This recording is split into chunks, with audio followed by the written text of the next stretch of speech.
Hello, welcome back. നമ്മളിന്ന് സംസാരിക്കാൻ പോകുന്നത് ആലിസസ് അഡ്വഞ്ചേഴ്സ് ഇൻ വണ്ടർലാൻഡ് അഥവാ ആലിസ് ഇൻ വണ്ടർലാൻഡ് എന്ന പുസ്തകത്തിലെ കുറച്ച് കഥാപാത്രങ്ങളെ കുറിച്ചാണ്. ഓക്സ്ഫോർഡ് സർവകലാശാലയിലെ ഗണിതശാസ്ത്രജ്ഞനായിരുന്ന ലൂയിസ് കരോൾ എഴുതിയ 1865 ഇംഗ്ലീഷിൽ ഇറങ്ങിയ കുട്ടികളുടെ നോവലാണ് ആലിസസ് അഡ്വഞ്ചേഴ്സ് ഇൻ വണ്ടർലാൻഡ്. മുയൽമാളത്തിൽ വീഴുന്നതോടെ ഒരു അത്ഭുത ലോകത്തിലേക്ക് എത്തുന്ന ആലീസ് എന്ന പെൺകുട്ടിയുടെ കഥയാണ് ഈ നോവലിൽ പറയുന്നത്. അവിടെ അവൾ മനുഷ്യരെ പോലെ പെരുമാറുന്ന ജീവികളെ കണ്ടുമുട്ടുന്നു. ബാലസാഹിത്യത്തിലെ ഇതിഹാസം എന്ന് ഈ പുസ്തകത്തെ വിശേഷിപ്പിക്കാം. രസകരമായ ഒരുപാട് കഥാപാത്രങ്ങൾ നോവലിൽ കടന്നു വരുന്നുണ്ട്. ആ കഥാപാത്രങ്ങളെ കുറിച്ചാണ് ഇന്ന് പറയുന്നത്. ആലിസ് ആണ് ഈ നോവലിലെ നായിക. ഈ കഥയിൽ ആലിസിന് 7 വയസ്സുണ്ടെന്ന് അനുമാനിക്കപ്പെടുന്നു. പുസ്തകത്തിന്റെ ആദ്യ അധ്യായത്തിൽ വേസ്റ്റ് കോട്ടൊക്കെ ധരിച്ച് എന്റെ പൊന്നെ ഞാൻ ഇന്ന് നേരം വൈകുമല്ലോ എന്ന് പറഞ്ഞുകൊണ്ടാണ് ഈ കഥാപാത്രം പ്രത്യക്ഷപ്പെടുന്നത്. മനുഷ്യനെ പോലെ സംസാരിക്കാൻ കഴിയുന്ന മുയൽ. ഈ മുയലിനെ പിന്തുടർന്നാണ് ആലിസ് ആ മാളത്തിലേക്ക് വീഴുന്നതും പിന്നീട് വണ്ടർലാൻഡിലേക്ക് എത്തുന്നതും. എ മാഡ് ടീ പാർട്ടി എന്ന 7ാമത്തെ അധ്യായത്തിലാണ് ആലീസ് ഹാറ്ററിനെ കണ്ടുമുട്ടുന്നത്. സമയം തന്നെ 6 PM എന്ന ടീ ടൈമിൽ കുടുക്കിയിരിക്കുകയാണെന്ന് മാഡ് ഹാറ്റർ ആലീസിനോട് പറയുന്നു. 4ാം അധ്യായത്തിലാണ് കാറ്റർപില്ലർ ആദ്യമായി കടന്നു വരുന്നത്. മൂപ്പർ ഹുക്കൊക്കെ വലിക്കുന്ന ഒരാളാണ്. ആദ്യത്തെ കൂടിക്കാഴ്ചയിൽ ആലീസ് കാറ്റർപില്ലറിനെ ഇഷ്ടപ്പെടുന്നില്ല. കാരണം പെട്ടെന്നൊന്നും അത് അവളോട് മിണ്ടിയില്ല. സംസാരിച്ചപ്പോഴാണെങ്കിലോ അത് ചെറുതായ പരുഷമായ വാചകങ്ങളോ അല്ലെങ്കിൽ ബുദ്ധിമുട്ടിക്കുന്ന തരം ചോദ്യങ്ങളോ ഒക്കെ ആയിരുന്നു. നോവലിലെ ഒരു പ്രധാന ആന്റഗണിസ്റ്റ് ആണ് ക്വീൻ ഓഫ് ഹാർട്സ്. ചെറിയ കുറ്റകൃത്യങ്ങൾക്ക് പോലും വധശിക്ഷ നൽകാൻ തിടുക്കം കാണിക്കുന്ന ചൈൽഡിഷ് ആയിട്ടുള്ള ഒരു കഥാപാത്രമാണിത്.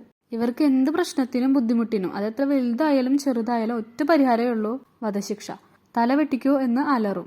എഴുത്തുകാരൻ അന്ധമായ ക്രോധമുള്ള ഒരു കഥാപാത്രമായിട്ടാണ് ക്വീൻ ഓഫ് ഹാർട്സിനെ വിശേഷിപ്പിക്കുന്നത്. ക്വീൻ ഓഫ് ഹാർട്സിന്റെ ഭർത്താവാണ് king of hearts. Queen of ഹാർട്സുമായിട്ട് താരതമ്യപ്പെടുത്തുമ്പോൾ വണ്ടർലാൻഡ് ഗവൺമെന്റിലെ ഒരു മിതവാദിയാണ് ഇദ്ദേഹം. ആലിസിന്റെ തല വെട്ടാനായി രാജ്ഞി കൽപ്പിക്കുമ്പോൾ അവൾ ഒരു കുട്ടിയാണെന്ന് രാജ്ഞിയെ ഓർമ്മിപ്പിക്കുന്നത് കിങ് ഓഫ് ഹാർട്സ് ആണ്. കിങ് ആണെങ്കിലും രാജ്ഞിയുടെ അത്ര അധികാരം നോവലിൽ അദ്ദേഹത്തിനില്ല.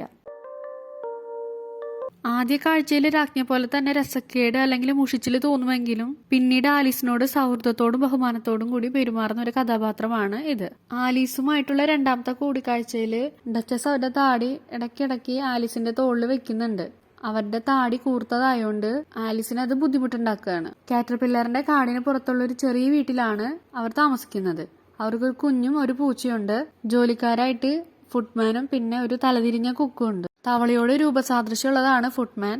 കുരുമുളകിനോട് ഒബ്സസ്ഡ് ആയിട്ടുള്ള കുക്കാണെങ്കിലോ പാത്രങ്ങളൊക്കെ ഇങ്ങനെ വലിച്ചെറിയും. ആരെങ്കിലും മീത്തത് തട്ടു എന്നൊന്നും നോക്കൂല.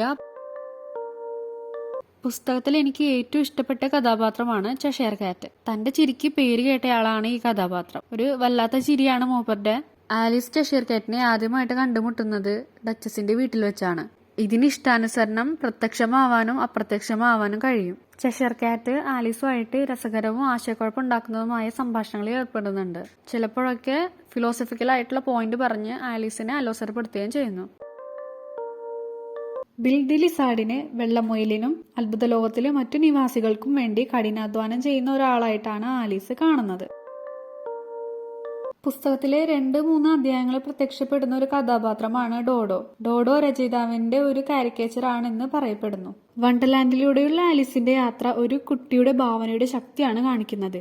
അതിശയകരമായ കഥാപാത്രങ്ങൾ, ഒട്ടും ലോജിക്കല്ലാത്ത സാഹചര്യങ്ങൾ, ഇതൊക്കെയും കുട്ടികളുടെ അതിരുകളില്ലാത്ത ഭാവനശക്തിയാണ് കാണിക്കുന്നത്. കരോളിന്റെ ഈ നോവൽ കുട്ടികളുടെ ഭാവനാത്മകമായ മനസ്സിനെ ഉൾക്കൊള്ളാനും യുക്തിപരമായ ചിന്തകളുടെ പരിമിതികളെ ചോദ്യം ചെയ്യാനും വായനക്കാരെ ക്ഷണിക്കുന്നു.